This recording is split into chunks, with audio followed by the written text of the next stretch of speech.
Welcome to discussion 4E, Congressional Lawmaking. These are the topics today. What is the legislative process? And on paper, how does a bill become a law?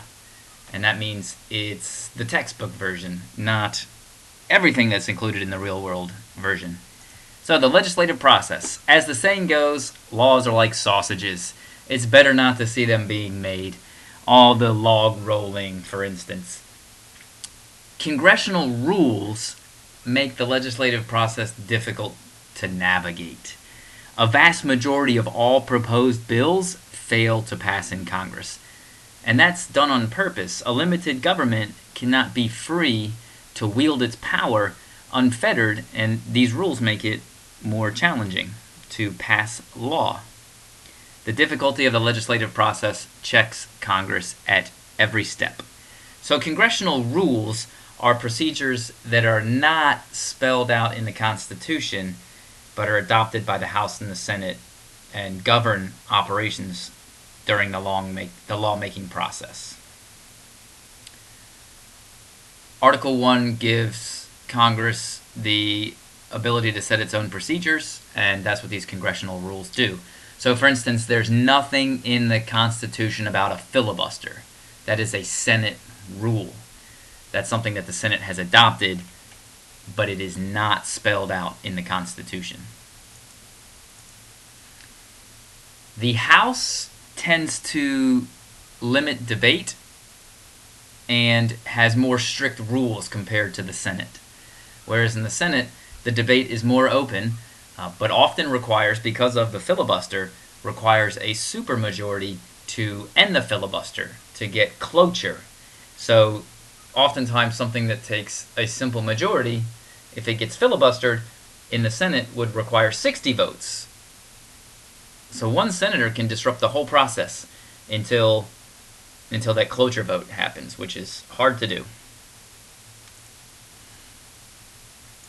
Now let's look at this legislative process.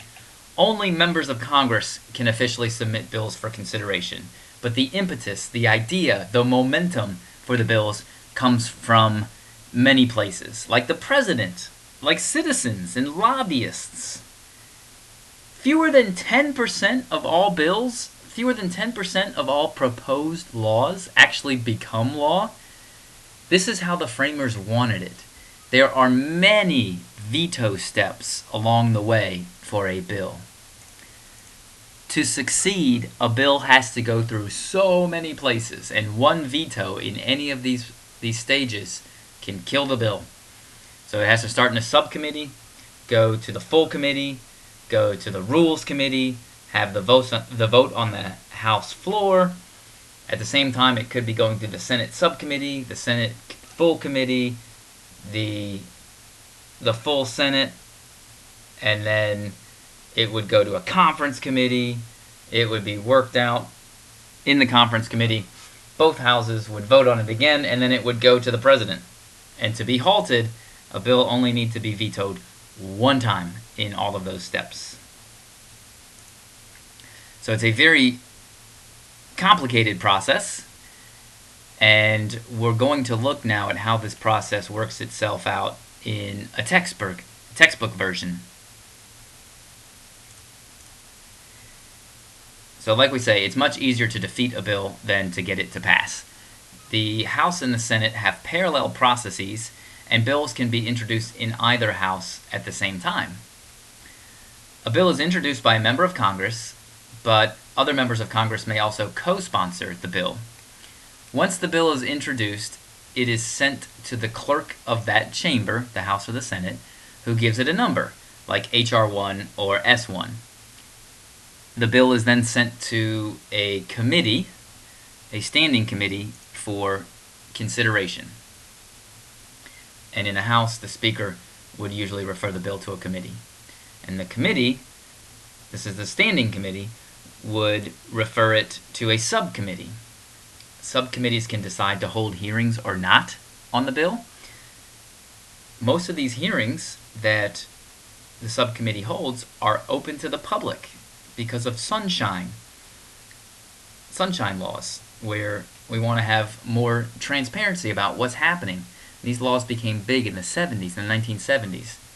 So members of the public have a chance to influence the lawmaking process in these public subcommittee hearings. The bill is revised in its subcommittee, and a vote in the subcommittee happens. If the bill is approved, it goes on to the next step. If it's not approved, it's done.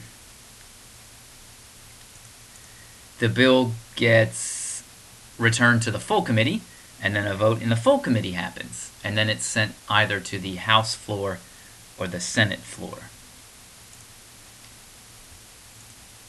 On the floor, the bill can be debated. But before that happens in the House Rules Committee gets to place it on the calendar.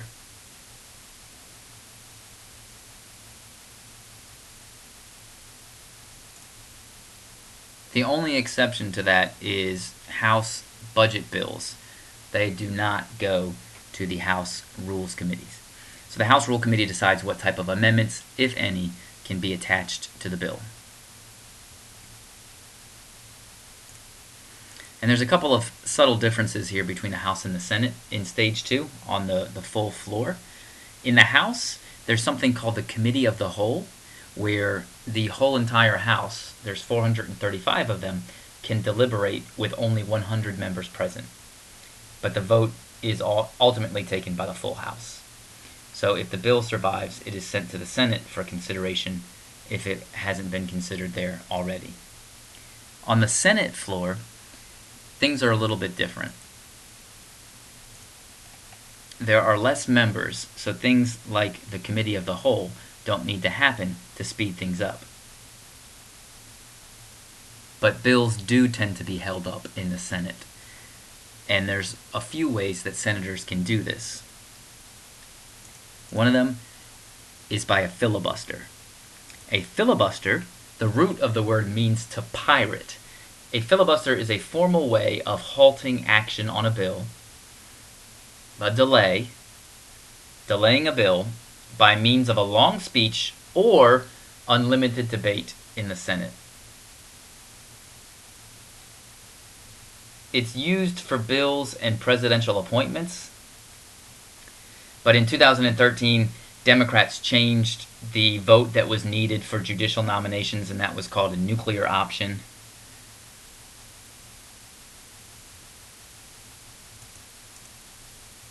So we often think of a filibuster as that classic example from Mr. Smith Goes to Washington, where a member of the Senate will rise and speak for as long as they can, reading from the phone book, reading from a cookbook. And that has been a historical instance of filibustering. Strom Thurmond led the longest filibuster in Senate history, but oftentimes in today's Senate, a filibuster looks nothing like that. A filibuster does not look like this in today's time. Pretty tall hurry to get me out of here. The way the evidence is piled up against me, I can't say I blame them much. And I'm quite willing to go, sir, when they voted that way. But before that happens, I've got a few things I want to say to this body. I tried to say them once before, and I got stopped colder than a mackerel. Well, I'd like to get them said this time, sir. And as a matter of fact, I'm not going to leave this body until I do get them said. President, will the Senator yield? Senator yield? No, sir, I'm afraid not. No, sir. I yielded the floor once before, if you can remember, and I was practically never heard of again. No, sir. And we might as well all get together on this yielding business right off the bat now. I had some pretty good coaching last night, and I find that if I yield only for a question or a point of order or a personal privilege, that I can hold this floor almost until doomsday. In other words, I've got a piece to speak. I'm afraid terrible things are happening. I've got to stop it. They're listening to him. Anything might happen now. Just get up off the ground. That's all I ask. Get up there with that lady that's up on top of this Capitol dome. That lady that stands for liberty. Take a look at this country through her eyes if you really want to see something. So the idea that a senator would talk so long that their voice, they're losing their voice, and it's just a test of endurance, that's not really how a filibuster operates anymore. A hold is a method by which delay can happen too. So a hold can be used to filibuster. And a hold is a tactic for delay by which a senator asks to be informed before a particular bill is brought to the floor. This stops the bill from coming to the floor until the hold is lifted, and this has the effect of delaying a bill. So any sort of delay that happens by the long speech or some sort of procedural delay is a filibuster. And oftentimes the threat of a filibuster can just force the Senate to rearrange its operations. There's something in the Senate called a motion to proceed, and even the motion to proceed can be filibustered. So it's very hard to conduct business in the Senate. Things often get delayed. And the way that a filibuster is ended is called cloture. The only way to end the filibuster, it needs 60 votes, and then once that 60 vote mark is hit, the debate is limited. The debate does not continue. So, in essence, a filibuster can take something that requires a majority, a simple majority, 51 votes, and turn it into something that needs 60 to end the filibuster. It's a very effective way to delay, and it's one of the only things that the minority party can do to delay the majority party's agenda. So right now the Senate is composed of 54 Republicans and 46 members of the Democratic caucus. So if one Democrat filibusters and the vote goes on party lines, it'd be hard for Republicans to get cloture because they would need 60 and they only have 54.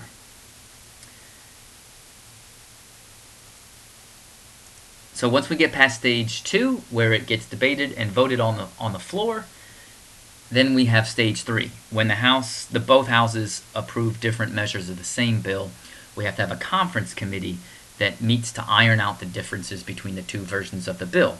The bill can die in conference committee. It can be sent back to both houses for a final vote if it does get approved, and if approved, it is sent to the president for the president's signature. Now, when it gets to the president, there's a couple things the president can do as well. The president has 10 days to consider the bill, and there are 4 options for the president. Option number 1 is to sign the bill into law.